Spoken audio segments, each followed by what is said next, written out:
राहुल, रिया, तुम दोनों झगड़ क्यों रहे हो? मम्मी, राहुल चिढ़ा रहा है कि वह मुझसे ज्यादा ताकतवर है। राहुल, ये गलत बात है। घमंड करना अच्छी बात नहीं है। चलो, मैं तुम दोनों को घमंडी हाथी की कहानी सुनाती हूँ, जिसका घमंड एक छोटी चींटी ने तोड़ा। चलो बच्चों, हम भी कहानी सुनते हैं। एक समय की बात है। चंदन वन में एक शक्तिशाली हाथी रहता था। उस हाथी को अपने बल पर बहुत घमंड था। वह रास्ते से आते जाते सभी प्राणियों को डराता, धमकाता और वन के पेड़ पौधों को बिना वजह नष्ट करता, उधम मचाता रहता। एक दिन उस हाथी ने रोज की तरह जंगल के सभी प्राणियों को सताना शुरू किया कि तभी अचानक आकाश में बिजली चमकी और मूसलाधार बारिश होने लगी। तेज बारिश से बचने के लिए हाथी दौड़कर एक बड़ी गुफा में जा छिपा।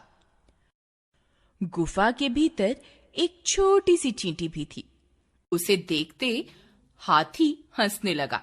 हा हा हा हा, तुम कितनी छोटी हो। तुम्हें तो मैं एक फूंक मारूंगा तो चांद पर पहुंच जाओगी।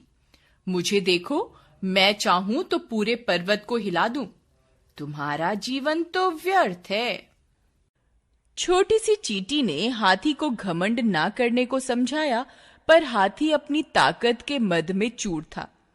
वह लगातार चींटी का मजाक उड़ाता रहा और चींटी को डराने के लिए अपना पैर पटकने लगा।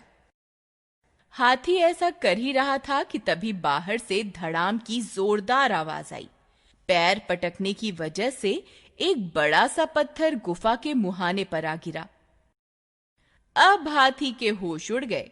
वह पत्थर हटाने के लिए आगे बढ़ा, पर अपनी पूरी ताकत लगाकर भी वह पत्थर को टस से मस नहीं कर पाया। बारिश रुकते ही चींटी बोली, देखो, तुम मेरे छोटे होने का मजाक उड़ा रहे थे, पर इस समय मैं अपने इसी छोटे आकार की वजह से ही गुफा से बाहर जिंदा जा सकती हूँ, लेकिन तुम नहीं। और इतना कहकर चींटी अपने रास्ते चल देती है। थोड़ी देर बाद चींटी जंगल में जाकर अन्य हाथियों को बुला लाती है और सब मिलकर गुफा के द्वार पर गिरा पत्थर हटा देते हैं और उस हाथी को गुफा के बाहर निकाल देते हैं।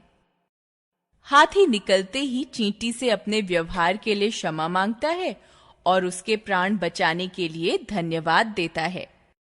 इस घटना से हाथी को यह बात समझ आ जाती है कि सभी प्राणियों के साथ मिलजुल कर रहने में ही भलाई है।